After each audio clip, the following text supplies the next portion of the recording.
അപ്പോൾ പ്രിയമുള്ളവരെ, ഇന്ന് നിങ്ങളെ ഒരു വ്യത്യസ്ത രീതിയിലുള്ള കാഴ്ചയാണ്. കാരണം ഈ കാഴ്ച എന്തായാലും കായിക മേഖലയെ ഇഷ്ടപ്പെടുന്ന ആളുകൾക്ക് ഒത്തിരി ഇഷ്ടമാകുന്നൊരു വാർത്ത തന്നെ ആയിരിക്കും. അതുകൊണ്ട് തന്നെ ഇനി നമുക്കുള്ള വിശദമായ കാര്യങ്ങളൊക്കെ എൻ്റെ തൊട്ടടുത്തായിട്ട് ഒരാളെ നിങ്ങൾ കണ്ടിട്ടുണ്ടാകും. ഒരു പക്ഷേ എൻ്റെ മുമ്പത്തെ ഒരു വീഡിയോയിൽ ഞാൻ നിങ്ങളെ മുമ്പിലേക്ക് അറിയിച്ചിട്ടുണ്ട്. അബൂബക്കർ ഗുരുക്കൾ അല്ലേ? അതെ, അബൂബക്കർ ഗുരുക്കൾ, ചാപ്പനങ്ങാടി അബൂബക്കർ ഗുരുക്കളാണ് എൻ്റെ അടുത്തുള്ളത്. എന്തായാലും അബൂബക്കർ ഗുരുക്കൾ എന്നെ ഒരു പഴയ വീടിൻ്റെ മുറ്റത്തേക്ക് കൊണ്ടുവന്നിട്ടുണ്ട്. അപ്പോൾ എന്നെ ഒരു സ്പെഷ്യലായിട്ടുള്ളൊരു കാഴ്ച നിന്നെ കാണിക്കാനുണ്ട് എന്ന് പറഞ്ഞിട്ടാണ് എന്നെ ക്ഷണിച്ചിട്ടുള്ളത്. ആ ക്ഷണിച്ചിട്ട് ആദ്യം അദ്ദേഹം എന്നെ കൊണ്ടുവന്നത് ഇങ്ങനെ ഒരു വീടിൻ്റെ മുമ്പിലാണ്. ഈ വീട്ടിൻ്റെ ഉള്ളിൽ ജനിച്ച ഒരാളുണ്ട്. ഇന്ന് കേരളം അത്രയേറെ ചർച്ച ചെയ്യപ്പെടുന്ന, അല്ലെങ്കിൽ അത്രയേറെ ആളുകൾ അറിയപ്പെടുന്ന ഒരു വ്യക്തിയിലേക്കാണ് നമ്മൾ കടന്നു പോകുന്നത് അല്ലേ? അങ്ങനല്ലേ? അപ്പോൾ ഇനി നമ്മൾ പ്രേക്ഷകർക്ക് പരിചയപ്പെടുത്താൻ പോകുന്ന ആളാരാണ്? അതായത് പിന്നെ ഇന്ന് കേരളത്തില് അറിയപ്പെടുന്നതെന്ന് പറഞ്ഞാൽ ഫുട്ബോൾ രംഗത്ത് കേരള ഫുട്ബോൾ അസോസിയേഷന്റെ ജനറൽ സെക്രട്ടറി. കേരള ഫുട്ബോൾ അസോസിയേഷന്റെ ജനറൽ സെക്രട്ടറി. അതെ. അതുപോലെ മലപ്പുറം സോക്കർ ക്ലബിന്റെ, അതായത് ഒരുപാട് ഇന്ത്യൻ താരങ്ങളെയൊക്കെ വളർത്തിയ ഒരു ക്ലബാണ്, പഴയകാല ക്ലബാണ് ഈ സോക്കർ ക്ലബ്ബ്. അതെ. കേരളത്തിനും ഇന്ത്യക്ക് ഒരുപാട് പ്ലെയറെ സംഭാവന ചെയ്ത ഒരു ക്ലബാണ്. അതിന്റെ ജനറൽ സെക്രട്ടറി കൂടിയാണ് ഈ പറഞ്ഞ ആള്. അദ്ദേഹം ജനിച്ച് വളർന്ന വീടാണിത്. ഈ വീട്ടിൽ ഇപ്പൊ ആള് താമസമില്ലല്ലോ? ഇപ്പൊ ആള് താമസമില്ല. അവരുടെ വലിയ ഫാമിലി ആയിരുന്നു. എല്ലാവരും നല്ല വിദ്യാഭ്യാസവും അതുപോലെ ജോലിക്കാരൊക്കെ ആയിരുന്നു. ഗവൺമെന്റ് എംപ്ലോയീസ് ആണ് കൂടുതലും. അതെ. അദ്ദേഹത്തിന്റെ ഫാദർ വരെ ഒരു അധ്യാപകനായിരുന്നു. എന്നാല് ഈ അഷ്റഫ് എന്ന് പറഞ്ഞ ആള്, അപ്പൊ പ്രശ്നത്തിക നമ്മള് അറിയാൻ പോകുന്നത് അഷ്റഫ്. അതെ, വെറും അഷ്റഫ് എന്ന് പറഞ്ഞാൽ അറിയില്ല. അല്ല, ആ അഷ്റഫിനെ പിന്നെന്താണ് എന്നുള്ളത് പരിചയപ്പെടുത്താനാണ് നമ്മൾ ഇത് ചെയ്യുന്നത്. അതിനു വേണ്ടിയാണ് ഗുരുക്കൾ അപ്പം എന്നെ ക്ഷണിച്ചിട്ടുള്ളത്. അതെ. അപ്പോൾ എന്തായാലും പ്രേക്ഷകർക്ക് ഒരുപാട് കാഴ്ചകൾ, വാർത്തകൾ നിങ്ങൾക്ക് ഇതിലൂടെ അറിയാൻ സാധിക്കും. ചുമ്മാ കാണുക മാത്രമല്ല, അദ്ദേഹത്തിന്റെ കുറെ നമുക്ക് പകർത്താനും പഠിക്കാനും ഉള്ള ഒരുപാട് സന്ദേശങ്ങൾ അതിലുണ്ട്. അപ്പോൾ നമ്മുടെ ഈ വീടിനോട് തൽക്കാലം യാത്ര പറഞ്ഞിട്ട് ഇപ്പോ അവരുടെ വീട്ടിലേക്കാണ് പോകാൻ. അതെ. ഓക്കെ. അപ്പൊ പ്രേക്ഷകരും ഇത്തരം കാര്യങ്ങൾ കാണാൻ ആഗ്രഹിക്കുന്നവരോടുകൂടെ അദ്ദേഹത്തിന്റെ വീട്ടിലേക്ക് ഇങ്ങോട്ട് പോകുന്നുള്ളൂ. അപ്പൊ ഇതാണ് ഞാൻ പറഞ്ഞ ആള്.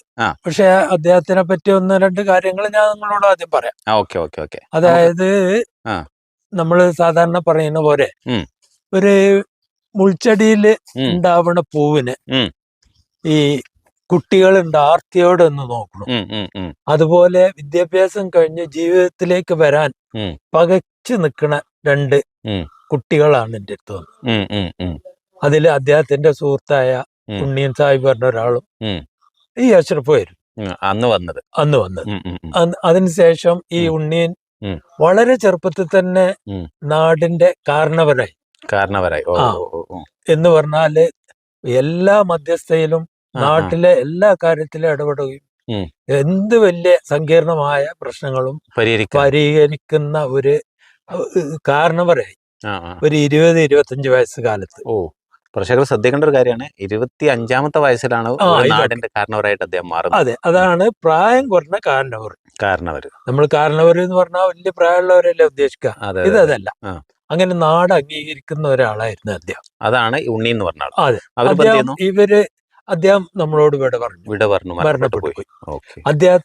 അദ്ദേഹവും ഇയാളും അടുത്ത സുഹൃത്തുക്കളായിരുന്നു, അഷ്റഫ്, ഉണ്ണി. ഈ രണ്ടുപേരാണ് അടുത്തെത്തിയത്. ഇതിൽ പ്രേക്ഷകർ പ്രത്യേകം ശ്രദ്ധിക്കേണ്ട ഒരു കാര്യം, അബൂബക്കർ ഗുരുക്കളുടെ അടുത്ത് ഇങ്ങനെ ഒരു ലക്ഷ്യമില്ലാതെ അല്ലെങ്കിൽ അവരുടേതായിട്ടുള്ള ചില സ്വപ്നങ്ങൾ മനസ്സിൽ പേറിക്കൊണ്ട് അവരങ്ങനെ നടക്കുകയാണ്, എങ്ങനെ ഞങ്ങളെ ലക്ഷ്യത്തിലേക്ക് എത്തും എന്നുള്ള.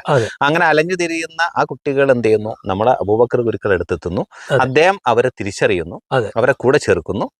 അവിടെ നിന്ന് അങ്ങോട്ട് വളർന്ന രണ്ട് വ്യക്തികളാണ് പറ്റിയാണ് ഇപ്പൊ സംസാരിച്ചത്. അതിൽ ഉണ്ണി എന്ന് പറഞ്ഞ ആള് 25 വയസ്സായപ്പോൾ തന്നെ നാട്ടിലൊരു കാരണവരായിട്ട് മാറി. രണ്ടാമത്തെ ഒരു വ്യക്തിയെ, ആ ആള് എന്തായാലും ഈ ഉണ്ണി എന്ന് പറഞ്ഞ ആള് നമ്മോട് വിട പറഞ്ഞിട്ടുണ്ട്. അപ്പൊ അതുകൊണ്ട് ഇനിയിപ്പോ ജീവിച്ചിരിക്കുന്ന രണ്ടാമത്തെ ശിഷ്യനാണ്. പ്രത്യേകം ശ്രദ്ധിക്കേണ്ടത്, അബൂബക്കർ ഗുരുക്കളുടെ ശിഷ്യനാണ് ഈ പറഞ്ഞ രണ്ടുപേരുട്ടാ. അങ്ങനെയാണല്ലോ അല്ലെ? അതെ.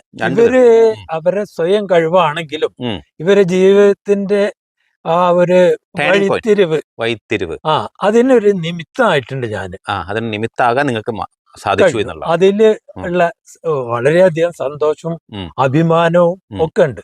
അതുപോലെ ഒരുപാട് ശിക്ഷണങ്ങളുള്ള കൂട്ടത്തില് അറിയപ്പെടുന്ന കുറച്ച് ആളുകളോട് നമ്മൾ ചേർന്ന് നിൽക്കുന്ന ആളുകൾ കുറച്ചുണ്ടാവും.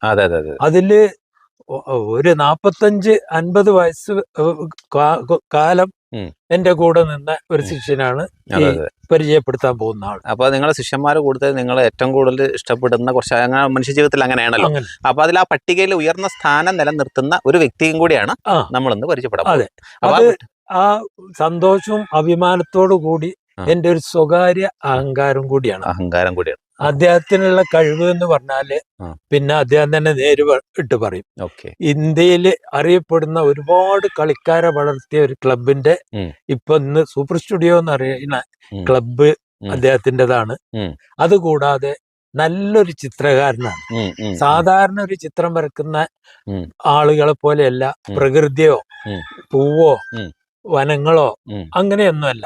ഇയാള് നേരിട്ട് പച്ചയായ ജീവിതത്തിൽ അയാൾ കാണുന്ന കാര്യങ്ങൾ വരച്ചതാണ്.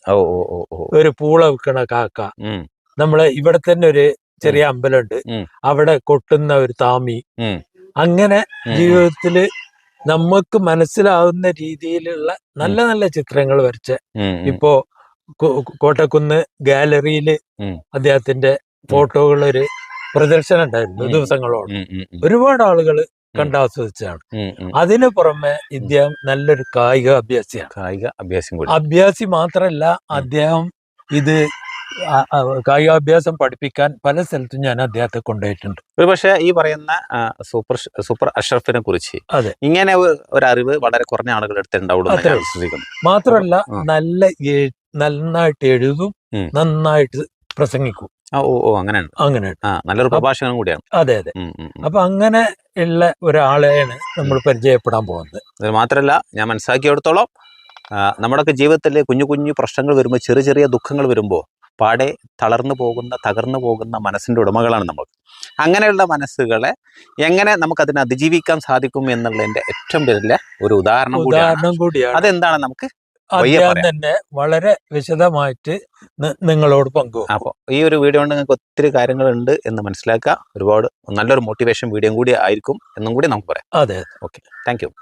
അപ്പൊ നമ്മൾ ആ വീട്ടിലേക്കാണ് കിടക്കാൻ പോകുന്നത്. ഇതാണ് ഞങ്ങളെ പുറകില് ഈ കാണുന്ന ഈ ഒരു വീടാണ് ഇന്ന് അറിയപ്പെടുന്ന സൂപ്പർ അഷ്റഫ് എന്ന് പറഞ്ഞ ആളെ വീട്. സൂപ്പർ അഷ്റഫ് എന്ന് പറഞ്ഞ ആളാണ് നമ്മൾ കാണാൻ പോകുന്നത്. അവരുടെ വീടാണ് എന്റെ പുറകിലായിട്ട് കാണുന്നത്. ഇനി അവിടെ പോയിട്ടുള്ള ഒരു വലിയ ഒരു അത്ഭുത ലോകത്തേക്കാണ് നിങ്ങളെ കൊണ്ടുപോകുന്നത്. കാരണം അദ്ദേഹത്തിന്റെ ആ വീട്ടിന്റെ ഉള്ളിൽ ഒന്ന് കയറി കഴിഞ്ഞാൽ നമുക്കത് മനസ്സിലാവും. അപ്പോ ഷോക്കേസില് പഴയ കുറെ ക്യാമറകൾ കാണാം. ഞാൻ പറഞ്ഞല്ലോ, ഫുട്ബോളും പിന്നെ ക്യാമറയും സമന്വയിപ്പിച്ച ഒരു വ്യക്തിയാണെന്നല്ലേ. അതെ. ആ നിലക്ക് എന്റെ കളക്ഷനിലുള്ള പഴക്കം ചെന്ന ക്യാമറകളാണ് ഇതിൽ വെച്ചിട്ടുള്ളത്. പഴയ ബെസ ക്യാമറ, പിന്നെ 120 പിന്നെ ഇങ്ങനെയുള്ള ക്യാമറകളാണ്. ഏറ്റവും ലേറ്റസ്റ്റ് ആയിട്ടുള്ള ക്യാമറകളും ഉണ്ട്. ചെറിയ ചെറിയ പുരോഗമനങ്ങൾ. എന്തായാലും നിങ്ങൾക്ക് സ്റ്റുഡിയോ എന്തിനായിരുന്നു എന്ന് നിങ്ങൾ നേരത്തെ മുമ്പത്തെ വീഡിയോയിൽ പറഞ്ഞു കഴിഞ്ഞു. ഇത് ആ ഫുട്ബോൾ ആയിട്ട് ഇങ്ങനെ സ്വതന്ത്രമായിട്ട് പോകാനുള്ള ഒരു ഉപാധി മാത്രമായിട്ട്. അപ്പൊ ഈ ഒത്തിരി സമ്മാനങ്ങളുടെ ഒരു ലോകം തന്നെ ഇതിൻ്റെ ഉള്ളിൽ കയറുമ്പോൾ കാണാനുണ്ട്. ഇതൊക്കെ ഓരോരോ മേഖലയിൽ നിന്ന് കളിയുമായി ബന്ധപ്പെട്ടാണ്. കളിയുമായി ബന്ധപ്പെട്ടും പിന്നെ അഭിനയവുമായി ബന്ധപ്പെട്ടും പലതും ഉണ്ട്. ഞാൻ എന്തൊക്കെ ഫീൽഡിൽ കൈവച്ചോ അതിനൊക്കെ കിട്ടിയ ട്രോഫികൾ. അഭിനയമായിട്ട് നാടക അത്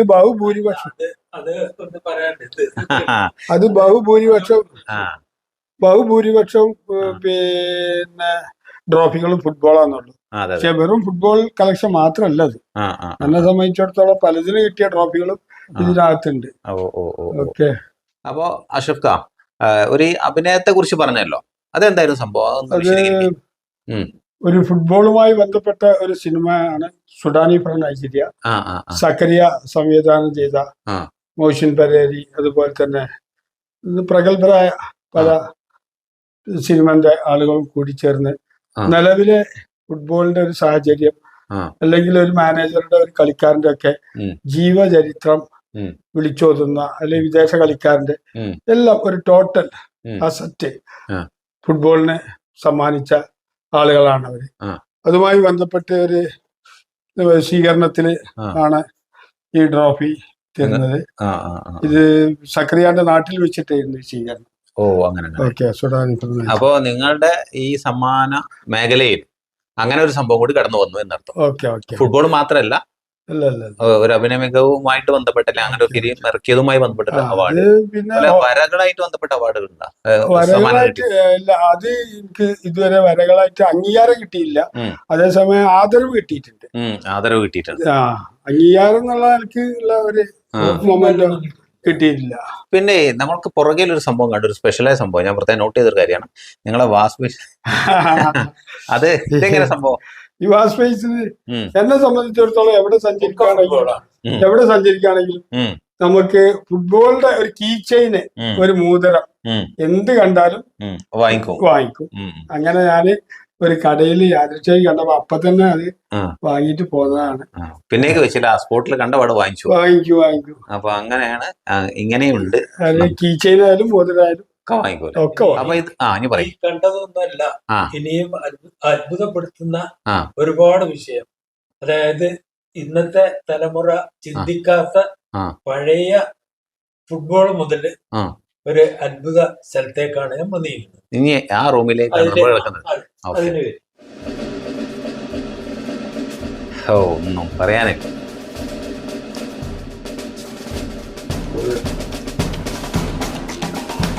അപ്പൊ ആദ്യം ഞാനിതൊന്ന് പകർത്തട്ടെ, അത്രമാത്രം ഉണ്ട്.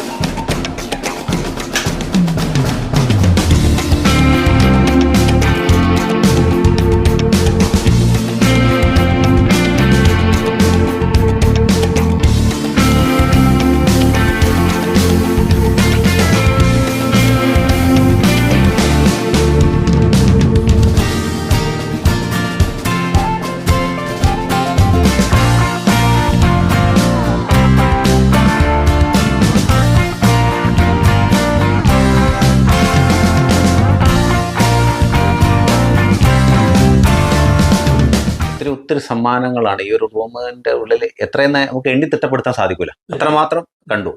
ഇനി ഇതിനെ കുറിച്ച് ചെറിയ ഒന്ന് രണ്ട് കാര്യങ്ങൾ വിശദീകരിക്കാൻ. ഇതെന്തായിരുന്നു സംഭവം? ഇത് സംഭവം എന്ന് പറഞ്ഞാൽ റഷ്യൻ ബോൾ. നമ്മളുടെ പിന്നെ ആധുനിക ഫുട്ബോളിന്റെ പിതാവാണ് ഈ റഷ്യൻ ബോൾ. ആധുനിക ഫുട്ബോളിന്റെ പിതാവാണ്. അതായത് ഏറ്റവും മറ്റേ കാറ്റടിച്ച് നെക്ക്, ഷോൾഡർ, മൗത്ത് ഒക്കെ ഉള്ള ബോളായിരുന്നു ടീ ബോളുകളൊക്കെ. അതെല്ലാം കഴിഞ്ഞിട്ട് പിൻ ഹോള് കാറ്റടിക്കുന്ന ബോള്, റഷ്യൻ ബോളിന്റെ മാതൃക. അത് അന്നത്തെ കാലത്ത് ഞാൻ പിന്നെ ശേഖരിച്ചു വെച്ചതാണ്. ഓക്കെ, അപ്പൊ അതാണ് എടുത്ത് കാണിച്ചത്. ഇനി പഴയ കാലങ്ങളിൽ ഇപ്പോഴൊക്കെ ഉള്ള അങ്ങനത്തെ ബോളുകളൊക്കെ ഇറങ്ങിയത്, ഏറ്റവും പഴയ കാലം നിങ്ങളുടെ കയ്യിൽ സ്റ്റോക്ക് ഉള്ളതിൽ ഏറ്റവും പഴയതായിട്ടുള്ള ഒരു ഫുട്ബോൾ എങ്ങനെയാണ്? ഏറ്റവും കട്ടിംഗ് വേസ്റ്റ്, അതായത് നമ്മുടെ ടൈലർ ഷോപ്പിൽ നിന്നൊക്കെ ഉള്ള കട്ടിംഗ് വേസ്റ്റ്, ശീലപ്പന്ത്. ഇത് പിന്നെ കട്ടിംഗ് വേസ്റ്റ് കൊണ്ട് ഉണ്ടാക്കുന്ന ഒരു ബോളാണ് ശീലപ്പന്ത്. ടൈലർ ഷോപ്പിൽ ഇങ്ങനെ നമ്മളെ ഡ്രസ്സുകൾ കടിക്കാനുള്ള കഷ്ണങ്ങൾ ഉണ്ടാവും. ആ കഷ്ണങ്ങൾ വാരുക, ചുരുട്ടി കൂട്ടുക, കെട്ടുക, കളിക്കുക. എന്തുകൊണ്ടാണ് അത് മുടഞ്ഞിട്ടുള്ളത്? അത് ശീലം കൊണ്ട് തന്നെയാണോ? ശീലം കൊണ്ട് തന്നെ ടൈറ്റാക്കി വരുന്നതാണ്. ഇത് ഒട്ടുനൂൽ പന്ത്. ഇത് പാലപ്പള്ളി എസ്റ്റേറ്റുമായി ബന്ധപ്പെട്ട് നമ്മളെ വലിയങ്ങാടി, മലപ്പുറം വലിയങ്ങാടിയിൽ ഒരുപാട് റിലേഷൻ കുടുംബങ്ങളുണ്ട്. ആ എസ്റ്റേറ്റിൽ നിന്ന് ഒട്ടുനൂൽ പന്ത്, റബ്ബറിന്റെ ഇത് ഒട്ടുനൂല്, പിന്നെ റബ്ബർ വലിക്കുന്ന, മരത്തുനിന്ന് വലിക്കുന്ന. അതുകൊണ്ട് ഇതിന്റെ ഉള്ളിൽ ബോള് വെച്ചിട്ട് കെട്ടിച്ചിട്ട് ഉണ്ടാക്കുന്നതാണ്. കളിക്കണ കാലത്ത് കുറച്ചെങ്കിലും ജീവനുള്ള ഒരു ബോള് ഒട്ടുനൂൽ പന്താണ്. റബ്ബറിന്റെ ആ ഒരു ആക്ഷൻ ഉള്ളതുകൊണ്ട് ഉള്ള ഒരു ഒട്ടുനൂൽ പന്താണ്. ഇത് വരുന്നത് നമ്മളുടെ വീട്ടില് കളിദാഹം തീർത്തിരുന്ന ഇലപ്പന്ത്. അതായത് വാഴയുടെ ഇല, വാഴയുടെ നാര്, ഇത് രണ്ടും കൂട്ടിയിട്ട് ഇത് ഞാൻ തന്നെ കെട്ടിണ്ടാക്കിയതാണ്. വാഴയിലപ്പന്ത്. അപ്പൊ ഇത് നമ്മളെ വാഴന്റെ ഉണങ്ങിപ്പോയ ഇല അതിനെ ഒരുമിച്ച് ഒരു ചുരുട്ടി കൂട്ടി ഈ വലുപ്പത്തിലാക്കിയിട്ട് പിന്നെ അതിന് അതിന്റെ ഇല കൊണ്ട് തന്നെ നാര് കൊണ്ട് തന്നെ ടൈറ്റ് ആക്കുന്നത്. അപ്പൊ അതാണ് വാഴയിലപ്പന്ത്. അപ്പൊ ഇതൊക്കെയാണ് മുൻകാലങ്ങളിൽ ആളുകൾ ഉപയോഗപ്പെടുത്തിയിരുന്നത്. അതെ. ആധുനിക ലോകത്തെ കുട്ടികൾക്ക്, ഇപ്പത്തെ ന്യൂ ജനറേഷൻ ഇതൊക്കെ ഒരു അത്ഭുതമുള്ള കാഴ്ചയായിരുന്നു. 100%. പിന്നെ ഇവിടെ ഇതെന്തായിരുന്നു സംഭവം? ഇതൊരു അതുപോലത്തെ ഒരു ബോളും കൂടി കണ്ടല്ലോ. അല്ല, അതും ശീലപ്പൊന്തിന്റെ മറ്റൊരു സംഭവം. ഇത് രണ്ടും ഒക്കെ ഒന്ന് തന്നെ. ഒക്കെ ഒന്ന് തന്നെയാണ്. പിന്നെന്തായിരുന്നു ഇവിടെ നമുക്ക് എടുത്ത്? ഈ ഒരു ട്രോഫി നിങ്ങൾ ഇത്രയേറെ സ്നേഹത്തോടെ അതിന്റെ ഡേറ്റ് ആദ്യമായിട്ട് കിട്ടിയ ഒരു ട്രോഫിയാണ് അത്. ആദ്യമായിട്ട് ഫുട്ബോൾ കളിച്ചിട്ട് കിട്ടിയ ഇതിന്റെ മക്കളാണ് ഈ കാണുന്ന ട്രോഫികൾ മുഴുവൻ. ഇതാണ് കൈനേട്ടം. ഇതാണ് കൈനേട്ടം. ഏത് വർഷത്തിലാന്ന് വല്ല ഓർമ്മ ഉണ്ടോ? ഇത് 1979. 1979 നിങ്ങൾ ആദ്യമായിട്ട് ഫുട്ബോൾ കളിച്ചിട്ട് നേടിയെടുത്ത ട്രോഫിയാണ്. ജലജ കമ്പനി പിന്നെ സ്പോൺസർ ചെയ്താണ് അവർക്ക്. ജലജ കമ്പനിയാണ് അന്നത്തെ കാലത്ത് സ്പോൺസർ ചെയ്തത്. ജലജ കമ്പനി എന്ന് പറഞ്ഞാൽ ജലജ വീടിന്റെ കമ്പനി. ഒരു ജലജ വീടിനെ പറ്റി നിങ്ങളെ ഭാഗത്താണ് പുത്തൂര്. അപ്പോ അതാണ് ആദ്യത്തെ കൈനേട്ടം ട്രോഫിയിൽ, സമ്മാനങ്ങൾ. അത് കഴിഞ്ഞിട്ട് പിന്നെ അങ്ങോട്ട് പോകുന്നതാണ്. പിന്നെ കാണുന്നതാണ് അദ്ദേഹത്തിന്റെ ഒരു റൂമാണ്. ഇത് മാത്രമല്ല, ഇവിടെ വെള്ളം കയറുന്ന വലിയൊരു വിഷയമുണ്ട്. അത് കാരണത്തെ കുറെ നഷ്ടപ്പെട്ടിട്ടുണ്ടെന്ന് പറഞ്ഞു. പിന്നെ കുറച്ച് സ്റ്റുഡിയോകളും ഉണ്ടാവും അല്ലെ അവിടെ ഇവിടെയൊക്കെ ആയിട്ട്. അങ്ങനെ ഇതെന്താ പറയാ, എത്ര ഇങ്ങോട്ട് വന്നു കഴിഞ്ഞാൽ പിന്നെ അദ്ദേഹം ചീഫ് ഗസ്റ്റും ഒക്കെ ആയിട്ട് പല പരിപാടികളിൽ അതിലൊക്കെ പങ്കെടുത്തതുമായി ബന്ധപ്പെട്ട കാര്യങ്ങളാണ് ഇവിടെ ഇപ്പൊ നിങ്ങൾ കണ്ടുകൊണ്ടിരിക്കുന്നത്. ഇവിടെ പുസ്തകങ്ങളൊക്കെ കാണുന്നുണ്ടല്ലോ. വായന ഇഷ്ടപ്പെടുന്ന ആളാണോ? വായിക്കാറുണ്ട് അല്ലെ? വായിക്കാറുണ്ട്. ചെറിയ തോതിൽ എഴുതാറുണ്ട്. എഴുതാനുള്ള സംവിധാനം ഞാൻ നേരത്തെ കണ്ടു, ശ്രദ്ധിച്ചു. അപ്പൊ അങ്ങനെയൊക്കെയാണ് ഇവിടുത്തെ കാര്യങ്ങൾ. അപ്പൊ നിങ്ങളെ ട്രോഫികളെ കൂടത്തില് നിങ്ങളെ ഒരു പ്രത്യേകമായിട്ട് വെറൈറ്റി, അതായത് ആധുനിക ട്രോഫികളും വളരെ പ്രാചീനമായിട്ടുള്ള ട്രോഫികളൊക്കെ ഉണ്ട്. ഇതൊക്കെ വുഡാണിത്, മരം കൊണ്ട് ഉണ്ടാക്കുന്നതാണ്. ഇത് വേൾഡ് കപ്പിന്റെ ഫസ്റ്റ് ട്രോഫി, ഫിഫ ട്രോഫിന്റെ മോഡലാണ്. ഇതാണ് കളവ് പോയി തിരിച്ചു കിട്ടിയെന്നൊക്കെ വലിയ പ്രമാദമായ പ്രശ്നങ്ങൾ ഉണ്ടായിരുന്ന ട്രോഫി. ഇതും മെറ്റലാണ്, വേറെ വെയിറ്റ് ആണ്, മെറ്റലാണ്. ഇതൊക്കെ വുഡാണ്, ഇതെല്ലാം വുഡാണ്. ഓക്കെ, ഇതൊക്കെ വുഡ് കൊണ്ട് ഉണ്ടാക്കും. ഓക്കെ, അപ്പൊ ട്രോഫി പറയുമ്പോ നമ്മൾ മെറ്റീരിയൽസ് എപ്പോഴും കാണാൻ വേറെ കോലത്തിലാണ്. പക്ഷെ അതിന്റെ പുരോഗതിയുടെ ഭാഗമായിട്ട് വുഡില് ഇത് വന്നു. ഇതൊക്കെ ഏറ്റവും പഴയ മോഡൽ ട്രോഫികളാണ്. അന്നത്തെ മേജർ ട്രോഫികളാണ് പഴയ മോഡല്. വലിയ ട്രോഫികളാണ് ഇതൊക്കെ പുരോഗതിയിലേക്ക് വുഡില്ലല്ലോ. ഇല്ല, വുഡ് തന്നെ. ഇത് ഷീൽഡുകളാണ്. ഇപ്പൊ ഷീൽഡ് അല്ലാതെ കാണുന്നില്ല. അന്നത്തെ കാലത്തെ ഷീൽഡുകളാണ് ഇതൊക്കെ. മനസ്സിലായില്ലേ? നെഞ്ചക്ക് ഞാന് പറഞ്ഞല്ലോ, അത് ഞാൻ എന്റെ ചെറുപ്പകാലത്ത് തന്നെ കണ്ണൂര് പോയി ബ്ലാക്ക് ബെൽറ്റ് എടുത്തതിന്റെ ഭാഗമായിട്ടുള്ള സംഭവങ്ങളാണ്.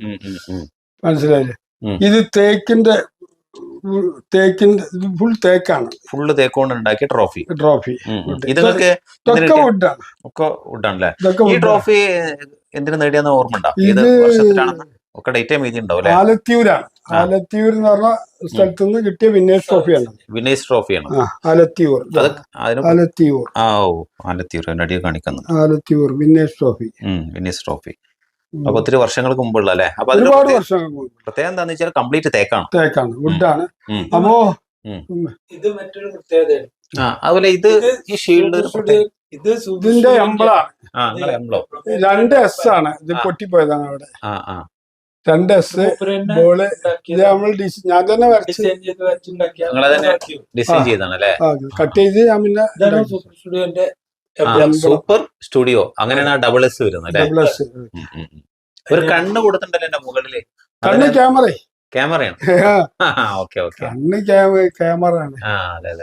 അടിയില് ബോളും ഉണ്ട്. അഷ്റഫ് ഖാ, നമ്മളിപ്പോ കുറച്ച് കാര്യങ്ങളൊക്കെ വിശദീകരിച്ചു. അത് ഫുട്ബോളുമായി ബന്ധപ്പെട്ടായിരുന്നു കൂടുതൽ അതിന്റെ കാര്യങ്ങൾ. അപ്പോൾ ഇനിയിപ്പോ കയ്യിലൊരു ഫോട്ടോ ഒക്കെ ഉണ്ട്. അപ്പോൾ ഇതുപോലെ നല്ല സുന്ദരമായ ചിത്രങ്ങൾ വരയ്ക്കുന്ന ധാരാളം ചിത്രം നമുക്ക് കാണിക്കാനുണ്ട്. അപ്പോ ഇതെന്താണ് ഉദ്ദേശിക്കുന്നത്? ഇത് പിന്നെ മലപ്പുറം ടൗൺ ഹൃദയഭാഗം.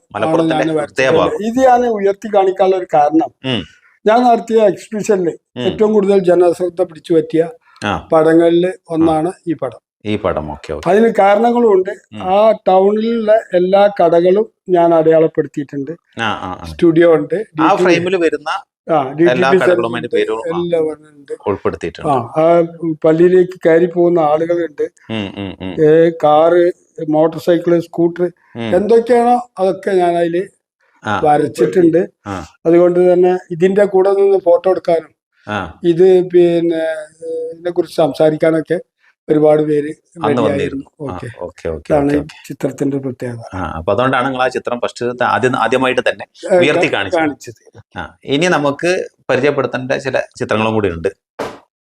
അടുത്ത ആ ഒരു ചിത്രം ഇതെന്താണ് ഉദ്ദേശിക്കുന്നത്? ഈ ഒരു ചിത്രം കൊറോണ കാലത്ത് എന്റെ ആദ്യത്തെ അസുഖം വന്ന കൊറോണ കാലത്താണ്. കൊറോണ ബാധിച്ചിരുന്നോ? കൊറോണ ബാധിച്ചിട്ടില്ല. എന്റെ ആദ്യത്തെ ക്യാൻസർ അസുഖം കിടക്കുമ്പോ അന്ന് എന്റെ വീട്ടില് ഞാൻ ഇരുന്നിരുന്ന ഒരു സിറ്റുവേഷൻ ആണ് ഞാൻ ഈ വരച്ചിട്ടുണ്ട്. ഇതില് പിന്നെ ഇതൊക്കെ കൊറോണകളാണ് എന്റെ ചുറ്റുപാടും, വൈറസുകളാണ്. ഇതാണ് എന്റെ വീട്ടിനുള്ളിൽ ഞാൻ തന്നെ ഒരു പൊത്തിലിരിക്കുന്ന പോലെയാണ് ഒരു ഏകനായിട്ടിരിക്കുന്ന ഒരവസ്ഥ. ഇത് പല ഡോക്ടർമാരും അന്ന് പാറി പറന്ന് നടത്തിയിരുന്ന, അതാണ് തത്തനെ കൊണ്ടുപോയി. തത്ത അങ്ങനെയാണല്ലോ, പക്ഷികൾ അങ്ങനെയാണോ, പാറി പറന്നുകൊണ്ടേയിരിക്കും. അങ്ങനെ ഒരു പക്ഷീനെ ഒരു കൂട്ടിന്റെ ഉള്ളിൽ, പൊത്തിന്റെ ഉള്ളിൽ ഒതുക്കി വെക്കുമ്പോൾ ഉണ്ടാകുന്ന ഒരു പ്രതീതി എന്തായിരിക്കും അവിടുത്തെ അവസ്ഥ, അത് എന്ന് സമൂഹത്തിനോട് മനസ്സിലാക്കി തരാൻ വേണ്ടി നിങ്ങൾ വരച്ച ഒരു ചിത്രം. Very good, very good. അടുത്തതായിട്ട് ഈ പടവും ഒരുവിധം ആളുകളൊക്കെ പിന്നെ പ്രത്യേകിച്ച് എന്റെ നാട്ടിൽ വന്നവർ മുഴുവൻ, കാരണം ഞങ്ങളെ നാട്ടിൽ വെള്ളപ്പൊക്കത്തിന്റെ ഒരു സംഭവമാണ്. ഓക്കെ, കുട്ടികളായിട്ടും എല്ലാ തൊഴിലൊക്കെ ഇരുത്തി രക്ഷപ്പെട്ടു പോകുന്ന മാളിക മുകളിൽ ഇരിക്കുന്നവരും വീടിന്റെ പിന്നാമ്പുറത്തുള്ള മരങ്ങളും അതിൽ കൂടിയുള്ള തോണി യാത്രകളും ഒക്കെ വരച്ചു എന്ന് മാത്രം. അങ്ങനെ ഒരു സങ്കല്പത്തിലൂടെ വരച്ചതാണ് ക്ഷേത്രം. ക്ഷേത്രത്തിലെ മതിലിലുള്ള വിളക്കുകള്, ബാക്കിൽ പുറകിൽ കാണുന്നതാണ്. വിളക്കുകളാണ് കാണുന്നതൊക്കെ. അതിന്റെ തായമ്പകം വിട്ടുന്ന ആക്ഷനും നമ്മള് കൊട്ടുന്ന ആക്ഷനും ജിഞ്ചി നല്ല ഇതും വളരെ ആവേശകരമായ അമ്പലത്തിന്റെ അതിന്റെ ബാക്കിലുള്ള കാടും മുളക്കാടാണ് പുറകില് കാണിക്കുന്നത്. അതിന്റെ ഒരു ഇതും ആളുകള് ഇഷ്ടപ്പെട്ട ഒരു പടങ്ങളിൽ ഒന്നാണ്. അതെ. അന്ന് നിങ്ങളെ ഒരു പ്രദർശനത്തില് കൂടുതൽ ജനങ്ങള് സ്വാധീനിച്ച ചിത്രങ്ങളാണ് എടുത്തു കാണിക്കുന്നത്. ഓരോ കളിക്കാരനെ കുറിച്ചും എനിക്ക് പറയാനുള്ള പോലെ ഓരോ ചിത്രത്തിനെ കുറിച്ചും പറയാനുണ്ട്. അപ്പൊ അത് നേരത്തെ നമ്മൾ സൂചിപ്പിച്ച പോലെ ഓരോന്ന് വരക്കുമ്പോ അവർക്കുന്നതിൽ നിങ്ങൾക്കൊരു ഉദ്ദേശം ഉണ്ടാവും, നിങ്ങൾ എന്തെങ്കിലും ഒരു കാര്യം കണ്ടിട്ടുണ്ടാവും, അതിനെ ബേസ് ചെയ്താണ് ആ ചിത്രം. ഓക്കെ. അടുത്ത സ്പെഷ്യലായിട്ട് ഇത് പൂളക്കാക്ക എന്ന് പറയുന്ന ഒരു വ്യക്തിയാണ്. ഇതാണ് ഫുട്ബോളിന്റെ വലിയൊരു വികാരം. അതായത് മലപ്പുറത്തുകാരുടെ ഒരു സംഭവം. അവര് ഏത് നേരവും കളിയിൽ ഇൻവോൾവ് ആകാനുള്ള റെഡി ആയിട്ടുള്ള കുറെ മനുഷ്യര് ഈ പ്രദേശങ്ങളിലൊക്കെ ജീവിച്ചിട്ടുണ്ട്. അതിൽ പ്രധാനിയാണ് പൂളക്കാക്ക. പൂളക്കാക്ക ചിത്രം വരച്ചു.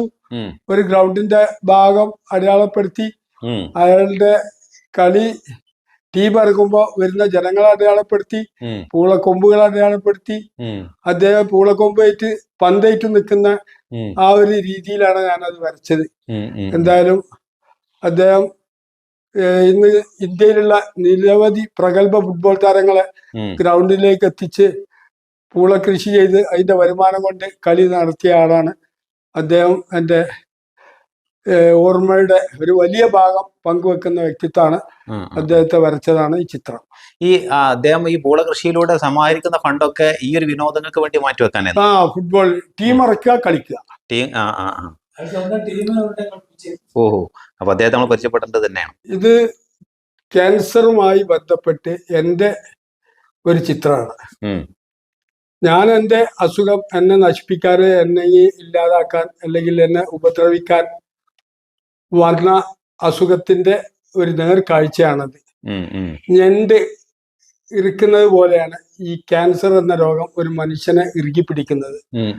എൻ്റെ കഴുത്തിൽ വന്ന ആ ഇറുകലിന്റെ ഒരു എഫക്റ്റ് ആണ് അവിടെ കാണിച്ചിട്ടുള്ളത്. ചിരിക്കുകയല്ല, കരിയല്ല, അങ്ങനത്തെ ഒരു മുഖഭാവമാണ് എനിക്കുള്ളത്.